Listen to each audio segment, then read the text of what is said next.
Next question है आपका exercise 8.2 question number आपका लास्ट क्वेश्चन है true and false, that is question number 4। Alright, question number 4 है आपका, जिसमें आपको ट्रू एंड फॉल्स बताना है। ये क्वेश्चन आपके एग्जाम में 1 मार्क के क्वेश्चन में भी आ सकता है, ठीक है। तो इसका सॉल्यूशन भी आपको पता होना चाहिए कि आपको कैसे करना है। तो कैसे करोगे आप? पहला क्वेश्चन है आपका साइन ए प्लस बी, ठीक है। यहाँ पर ये जो a प्लस बी है ये कंबाइंड एक एंगल है साइन का। Sine a plus b is equal to sine a plus sine b, ठीक है। तो अगर क्या ये हमेशा sine a plus sine b के इक्वल होता है? देखते हैं, चेक करते हैं। हमें पता है बेटा साइन की जो वैल्यूज हैं वो 0, 30, 45, 60 एंड 90 की वैल्यूज हम लोगों को पता है। अगर नहीं पता आपको तो प्लीज उसको याद कर लीजिए। अगर याद भी नहीं हो रही है तो उसकी ट्रिक है जो मैंने आपको समझा रखी है, जिसकी लिंक मैं आपको डिस्क्रिप्शन बॉक्स में दे दूंगी, ठीक है। अभी फिलहाल देखिए sine a plus b equals to sine a plus sine b कैसे सॉल्व होगा।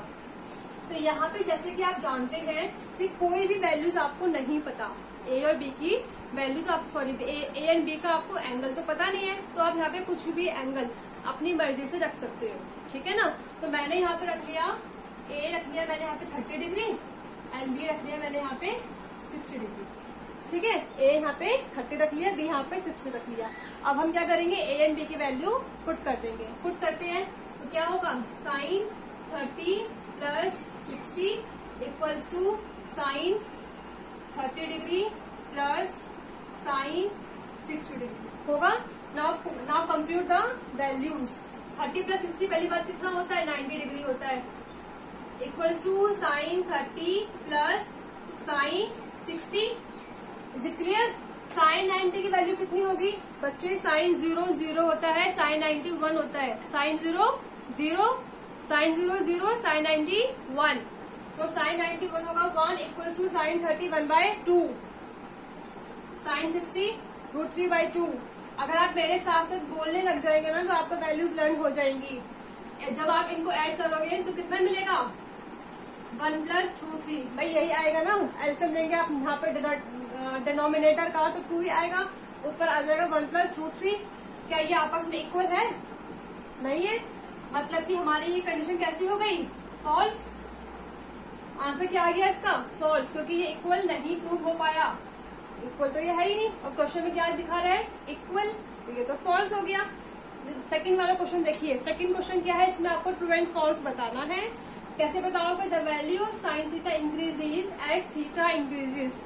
मतलब कि जब आप थीटा की वैल्यू बढ़ाते हैं, थीटा की वैल्यू कैसे बढ़ती है, 0 से बढ़ती है 30 पे, 30 पे, 30 से बढ़ती है 45 पे, 45 से बढ़ती है 60 पे, 60 से बढ़ती है 90 पे। इस तरीके से बेटा वैल्यूज बढ़ती है। अब इस तरीके से आपके थीटा बढ़ते हैं। तो इन थीटा जो आपके बड़े हैं इनके बेसिस पे वैल्यूज भी है। साइन 0 0 है, साइन 30 1/2 है, साइन 45 1/√2 है, साइन 60 √3/2 है, साइन 90 1 है। वैल्यूज रखते हैं, फिर आपको बताती हूँ क्या होता है। थीटा पहले हम रखते हैं थीटा। थीटा क्या था, 0 30 45 60 90 रख दिया। साइन थीटा, भाई जब आप इसको साइन की वैल्यूज रखेंगे तो क्या होंगी, 0 1/2 1/√2 √3/2 1।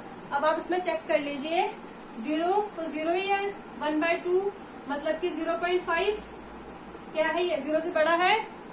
1/√2 क्या होता है, 1.41 1.41 1/1.41। जब आप इसको सॉल्व करोगे ना तो बेटा ये 0.5 से बड़ा ही आएगा। चेक करके देख लीजिए आप। नेक्स्ट है √3 1.732/2, यही होता है ना इसकी वैल्यू √3 की, 1.732 डिवाइडेड बाय 2। जब आप इसको सॉल्व करेंगे ना, जब आप इसको डिवाइड करेंगे तो ये इस वैल्यू से बड़ा ही आएगा, और इससे बड़ा है 1, और 1 जो आएगा वो इन वैल्यू से बड़ा होगा। तो आप यहाँ पे चेक कर पा रहे हैं कि 0 से बढ़ती हुई वैल्यू कहाँ तक जा रही है, 1 तक जा रही है। Is it clear? 0 से बढ़ती हुई वैल्यू कहाँ तक जा रही है, 1 तक। मतलब कि वैल्यू क्या हो रही है, वैल्यू क्या हो रही है, इंक्रीज हो रही है। देख रहे हो ना बच्चे, 0 से 1 पे वैल्यूज क्या हो रही है, इंक्रीज। तो वैल्यू क्या हुई, इंक्रीज हुई। और थीटा बढ़ रहा है तब वैल्यू बढ़ रही है। जब अगर थीटा बढ़ा तो वैल्यू भी बढ़ी। तो यहाँ पर भी यही बोला है कि वैल्यू होंगी इंक्रीज जब थीटा होगा इंक्रीज, मतलब कि ये हो गया true. Is it clear? Next question क्या है? Third question, the value of cos theta increases as theta increases. As we know कि कॉस थीटा की जो वैल्यू होती है, पहले यहाँ पर लिख लेते हैं, थीटा 0, 30, 45, 60, 90। कॉस थीटा की वैल्यूज क्या होती है? सैन थीटा का रिवर्स, तो रिवर्स करोगे तो कितना आएगा? 1√3/2, 1/√2 और जी 1/2 और जी यहाँ पे आ गया हमारा 0। ठीक है ना, ये आ गया। अब ये वाली वैल्यूज भी अगर आपने यहाँ पे रखी 1.732/2, 1.41 और 0.50, तो आप चेक कर पा रहे हैं बेटा सबसे बड़ा ये वाला है, फिर ये, मतलब कि वैल्यूज यहाँ पे क्या हो रही है? डिक्रीज हो रही है। 1 से 0 तक गया, पहला सबसे बड़ा क्या है? 1, फिर उससे छोटा, फिर उससे छोटा, फिर उससे छोटा, ऐसे करते करते 0 तक वैल्यूज पहुंच गई हैं। तो वैल्यूज क्या हुई यहाँ पे? वैल्यूज तो हो रही है कम, डिक्रीज हो रही है। और थीटा क्या हो रहा है? थीटा बढ़ रहा है। 0, 30, 45, 60, 90, 0, 30, 45, 60, 90, 0, 30, 45, 69, 90, वैल्यू थीटा क्या हो रहा है? बढ़ रहा है। तो वैल्यू जो है कह रहा है कि थीटा बढ़ेगा तो मतलब कि वैल्यू भी बढ़ेगी। क्वेश्चन में ये बोला, ये तो रॉन्ग है भाई, वैल्यू तो यहाँ पे डिक्रीज हो रही है। तो यहाँ पे क्या बोलना चाहिए कि cos theta increases cos theta decreases यहाँ पे होना चाहिए था। यहाँ पे ये वाली लाइन क्या होनी चाहिए थी? डिक्रीजेज। इट मीन्स कि ये क्या हो गया? फॉल्स।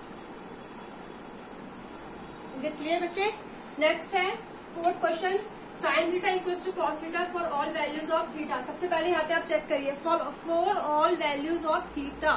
क्वेश्चन क्या है? साइन थीटा बराबर होता है कॉस थीटा के सारी वैल्यूज पे, थीटा की सारी वैल्यूज पे। थीटा की सारी वैल्यूज, सारी डिग्रीज कौन कौन से हैं? 0, 30, 45, 60, 90। चेक कर लो साइन की और कॉस की वैल्यू क्या सेम है? क्या सारी वैल्यू सेम है? यहाँ पे 0 पे तो ये 0 है, यहाँ पर ये 0 पे 1 है, यहाँ पर 30 पे ये 1/2 है साइन, कॉस 30 पे √3/2 है। तो मतलब कि सारी वैल्यूज तो यहाँ पर सेम नहीं है ना। फिर 0 पे भी अलग है, 30 पे भी अलग है, 60 पे यहाँ पे √3/2 है, यहाँ पे 1/2 है, 90 पे यहाँ पे 1 है, इधर 0 है। तो वैल्यूज तो यहाँ पर डिफरेंट है एक्सेप्ट 45 डिग्री। ठीक है ना, only one values are same here, only one values are same. अगर क्वेश्चन ये होता कि sine theta equals to cos theta is equal for value of theta 45 degree, तो ये ट्रू होता, तो ये ट्रू होता। पर यहाँ पे बोला गया है फॉर ऑल वैल्यूज, तो बेटा ऑल वैल्यूज पे तो ये एग्जिस्ट नहीं करता, ऑल वैल्यूज पे ये कंडीशन फॉलो नहीं करती। It follows only with 45 degree. तो यहाँ पर तो ये हो गया फॉल्स।